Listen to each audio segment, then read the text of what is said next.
because it was bullshit. Like, I knew for a fact, I'm like, why are you guys listening to Envy? Well, it's my era of Too Good saying whatever the hell he wants, people enjoying that. Yeah. And I feel like you're just going to start another whole controversy again, because now I'm just like twisting the knife. What are you doing? I'm going to start that again. This is fine. This is good content. And welcome back. I've got Kyle again in the studio. Thanks for dropping by. No problem. Glad I could come back for another day, another podcast with you. You're not fooling anyone. What do you mean? Let's not talk about it. This is the only clean shirt I have. I had to wear it again. I don't know what you're doing. All right, enough of that. I want to talk about... I'm going to start that again. This is fine. This is good content, all right? All right, fine. We'll carry on. Well, while you're here, right, this is good. This is important for us. We want to talk about the StarLadder Minor. Okay. And I don't know. What can you tell me about these teams? Because I looked at it and... What?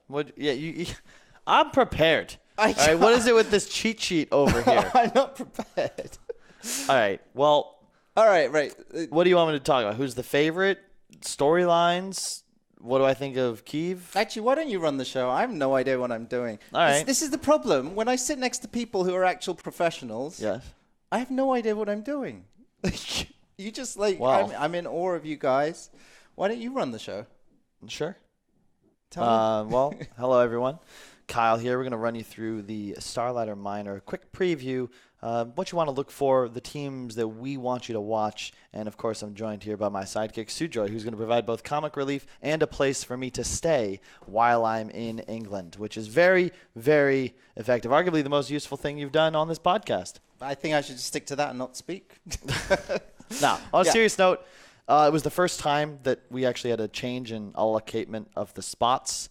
I believe America was getting 2 up until this point. I really don't remember, I'll be honest. I just remembered who was winning the minor. But this time, you had 2 from Europe and 2 from China. So it's been recognized that NA is rubbish? Well, it's more Europe and China are just strong, but maybe. I think the NA team at this minor actually, I actually think NA is stronger than it's ever been, which is funny that they've now for the first time lost the major spot. That was the difference. We had 3 major spots for the first 4. Now it's only the 2. Yeah. Okay?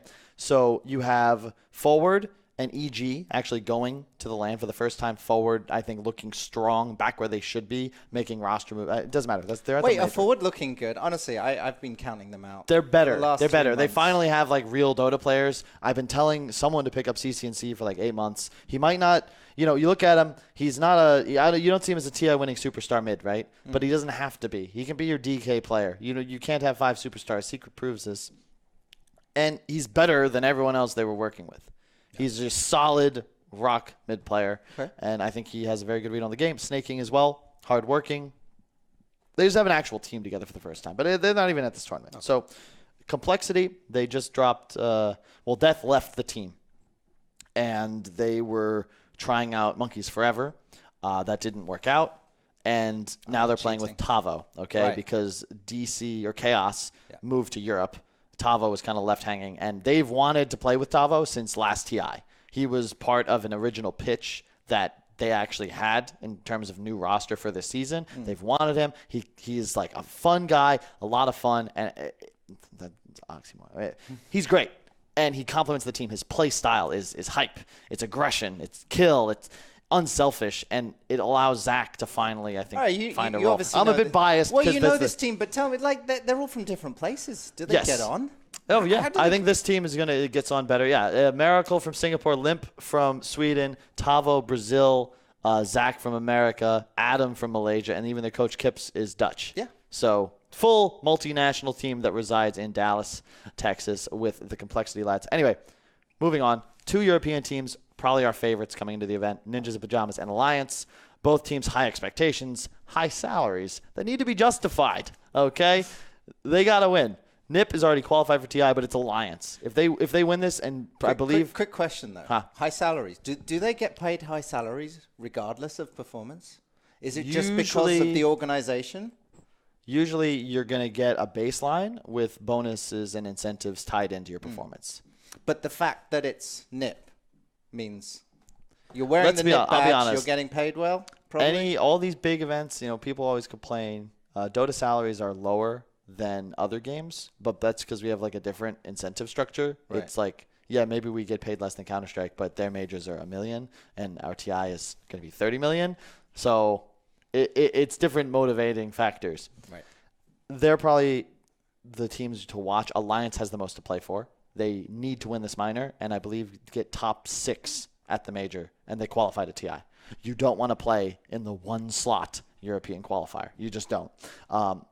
eHome as well, Mineski, these teams have to play in, do well at the major. They could theoretically qualify. Realistically, anyone could win the minor and be top 6 and qualify. I just think it's less likely that Anvergesa is a South American team. Oh, Whisper. Incredibly just underrated kid. He's 16. He is 16. He's the offlaner. And he was at the DreamHack Minor. In this? He's 16. Yeah.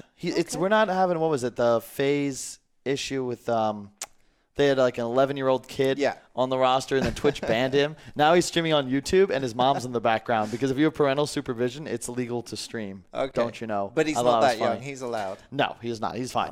Windstrike been falling off Lil's team. I don't have much hope for them in this tournament, but I could be surprised. And then you have eHome, I believe, on the bubble right now in 12th. They will go to TI regardless of results, but you don't want to be in a position where some team making a jump at the actual major, like Forward, they get top 6. They're going. Tough. Sirius, Siler's team, one of a handful of players to ever finish top 3. You were talking about Sirius, right? I hadn't heard of them before. Well, the reason it was relevant just because they just made a roster change. They moved on from Inflame and added in July.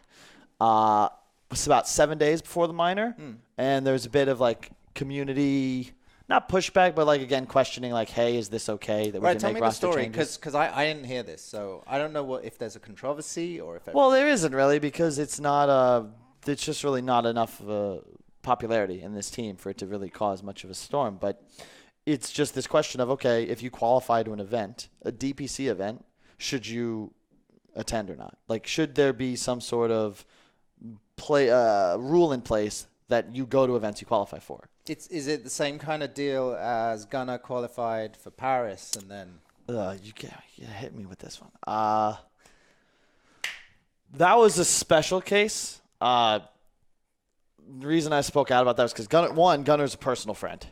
And 2, I felt like he had potential. If I were playing still, he'd be a guy I wanted on my team. I think he's like the archetype of someone who will be successful because he's hardworking. He wants to improve. He's now playing with Chaos in Europe, and same story, getting positive feedback from the guys on his team. But in case you missed it, there was a section was it in Paris? No, it was the event. Mumbai. It was in Mumbai, yeah, sorry. It was in Mumbai. Oh, you wanted to make a point because you just heard it was after Team. Oh, and it's also because it was bullshit. Like, I knew for a fact, I'm like, why are you guys listening to Envy? Because you know he's going to leave your team the moment this fails. And what do you know? They go to the major, they finish last, and before the event's even over, he's taking this guy that he got onto the team for Nushim, and they're going to Southeast Asia. Yeah. Like, there's no loyalty. Here's the thing, though. You told everyone to shut up, basically. You spoke to the camera, and you said, he's the villain. Stop supporting him. Well, it was really powerful. I liked it. Say that. I know. You said like. Those are strong words. You were powerful in your words. I quite liked it. I like listening to that. I like. It's funny because I still stand by that, and I think that I gave my true opinion, but there's just so much like community outlash that I actually regretted it afterwards because I feel like it's.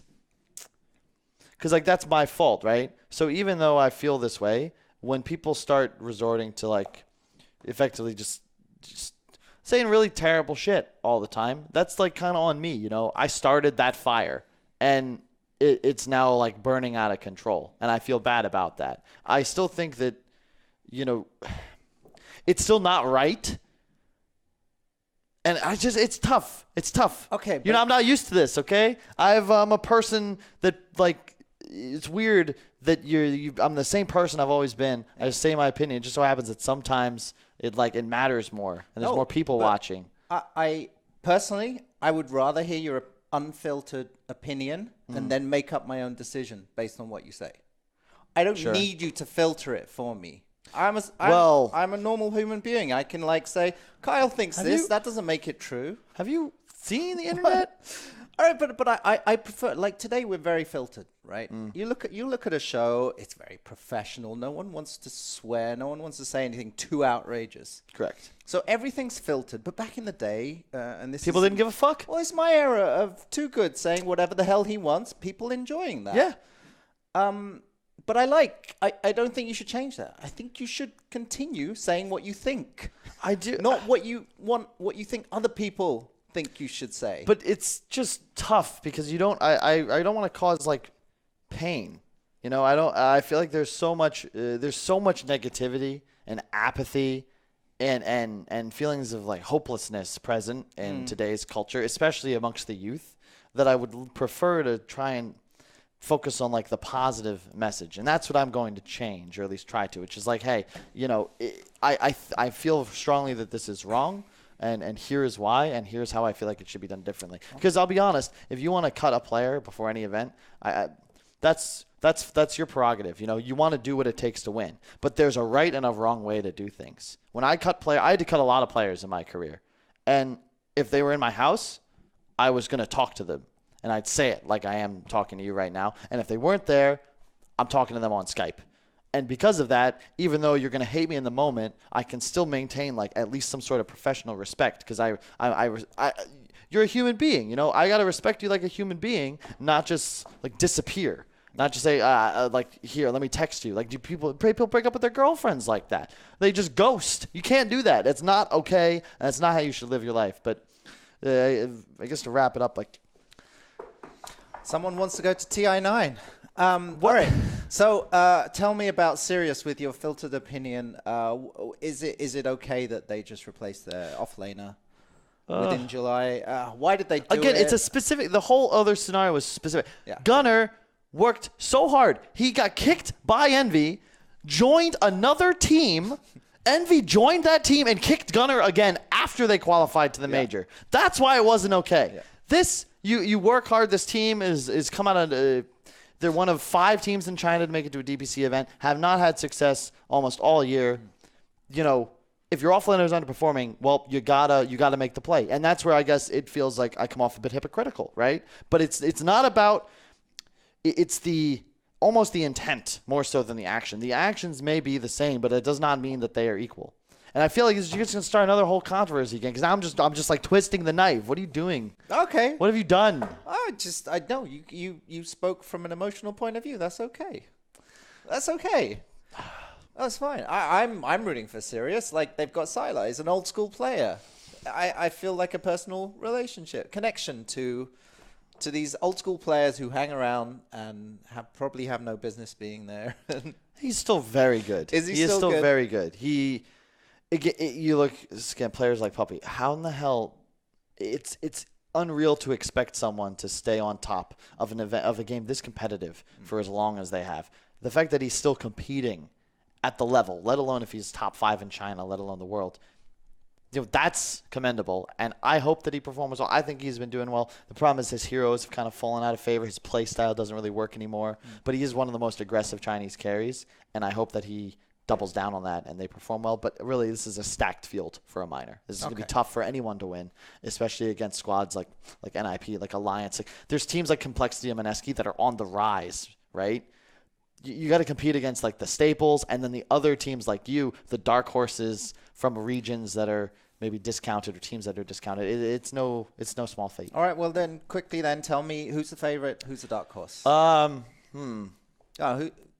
You can't pick a favorite from there? Just pick Complexity. No one will blame you. No. Complexity is the dark horse, for sure. Complexity is my dark horse. And I think that your favorites are going to have to be eHome and NIP. I would not be surprised. And I think that 50-50, that's your final. But it's very possible that Sirius, that Alliance, that Mineski, that Complexity make a run. Don't have much faith in Windstrike. Don't have much faith in Anvagesa. And it really is anybody's tournament. Depends on who gets a read on the meta first and how they play. That's what it really comes down to every tournament, every day.